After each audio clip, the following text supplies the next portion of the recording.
Hello, my lovelies. Welcome back to my channel. I thought I'd put some awesome footage from my trip that I took to South Carolina to visit my in-laws. They live right by these beautiful hiking trails and waterfalls and things. And this is my reading journal, and I'm doing my wrap-up for January. I think I read 11 books. And since I read so much every month, I usually only make book spreads or collages or write down my thoughts for books that are my favorites or resonated with me. So the first book that I read in 2023 was Half a Soul. And it's basically Howl's Moving Castle mixed with Bridgerton or like Pride and Prejudice type and fairies. So those three things smushed together and you'll have this book.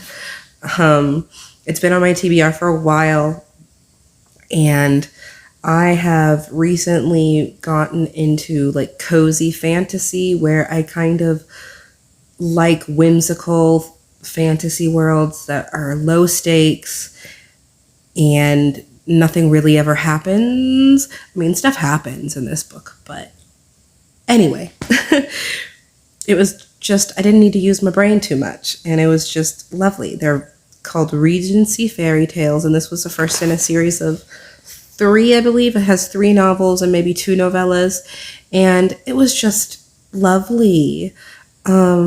I think it was basically a take on kind of Beauty and the Beast-ish. So the main character, her name is Dora, and when she was a child, she was told not to, talk to fairies in the woods. And she talks to a fairy in the woods, and he lures her into the forest, and he tries to steal her soul. But her cousin, who becomes her best friend, intervenes, so he only gets half of her soul. So it leaves her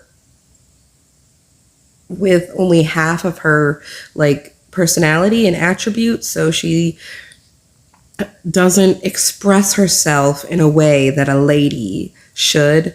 She doesn't really feel emotions in the same way or react to certain situations in the same way. And they're basically, she grows up and it's the season, and her cousin is beautiful and everybody wants to be with her. And her aunt is trying to marry her off because she's weird. But she's just going to help her cousin and be like her wing woman. And because she's like, nobody wants to marry me when I'm like this. I don't even know if I want to get married, blah, blah, blah. And her cousin is actually trying to get her soul back. So she wants to talk to the king's sorcerer. So he has magical powers. His name is Elias, and he's a magical person. And he has a best friend. And so it has all these side characters that are really great. Her love interest, Elias, who's a sorcerer, everybody doesn't like him. They think he's rude because he's not a gentleman. Okay, he says whatever is on his mind. He's kind of a grumpy guy, and they kind of slowly start to fall in love, and he's trying to fix her soul. And then there's also this kind of side plot where there are a lot of children in this world who are being put to sleep. They call it the sleeping sickness, and they don't know why. And you find out later because she eventually finds the fairy that took her soul and tries to get it back, and he kidnaps her, and there's magic, and it's just really good and amazing. And it has that slow burn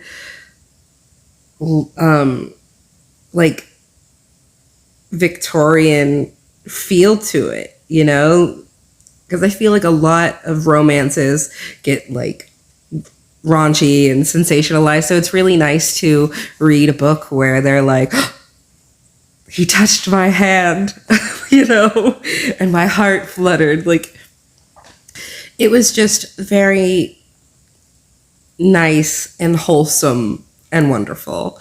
And I'm definitely going to keep reading in the series because it was just lovely. And I just put like stickers, and I found this really cool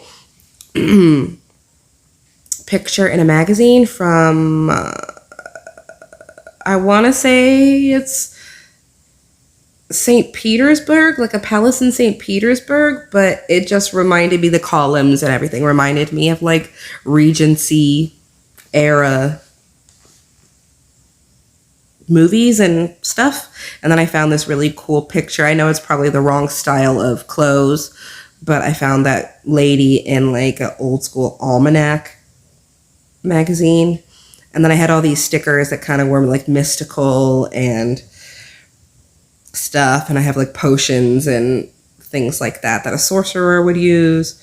And scissors, because that's a big thing, because in the book, fairies can't touch iron. And so she wears scissors under her dress in her bosom. So it was just really lovely and wonderful. And that's probably like going to be my favorite book of January for sure. Some of the other one that I really, really loved, which, disclaimer, it's about to get dark, talking about the Holocaust. So if you don't want to, you can just mute me if you don't want to listen to that. But it's a book, it's a memoir. Basically, a guy was married to a woman, and her mother was in Auschwitz. So he, interviewed her and her sister. So two sisters who were in Auschwitz, and they came from a town. It wasn't Hungary at the time because they kept getting taken over and occupied and invaded.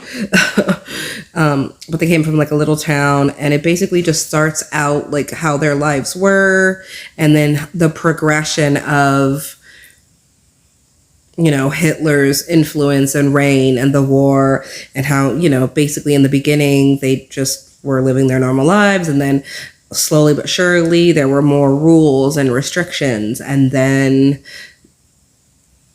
people being hostile, and their neighbors all of a sudden being mean to them, and they didn't know why. And then the police arresting them for stupid reasons. Like, okay, we're going to throw you in the jail and beat you up for jaywalking because you're a Jew.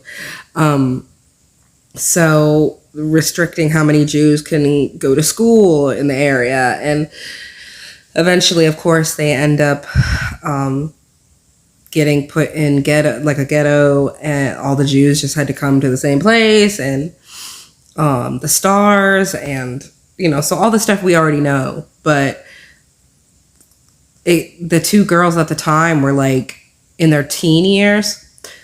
So it has two different perspectives on how they coped, how they survived Auschwitz mentally. And then also what was really interesting, which we don't normally see, because a lot of times these memoirs focus on just being in the concentration camp, but this one like followed them after, when they got married, when they had kids, how they dealt with this traumatic event and how they lived their lives afterwards. Because one sister like just never talked about it, got her tattoo removed, just never said anything until the guy asked her son-in-law, I guess, asked her to talk about it. She's like, oh, okay, I'm like 80, sure. And then the other sister like gave talks and, had seminars and wrote books and so many things. So it's just how different people, dealt with tragedy. And so I thought that was like kind of unique, because we usually don't see what happens after. It's usually just an epilogue, but like half of the book was just, okay, we got out, we did this, and then I finished school, and then I did this, and then I did this, and then I got married, and then I had babies. So it just shows, just the strength that these women had. Of course, they just had each other, and they eventually found like one of their cousins in Auschwitz. So their whole family died, and how they just had each other and how they persevered. And it was just really well written and lovely. So I just put in like a map of where they were and everything and wrote some words.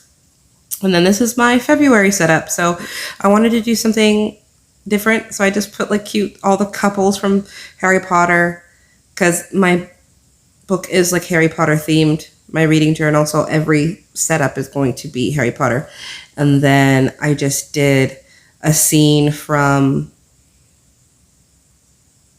Fantastic Beasts with Queenie and Jacob, because I thought it was really cute because they fell in love but couldn't be together, and she kisses him as he forgets her.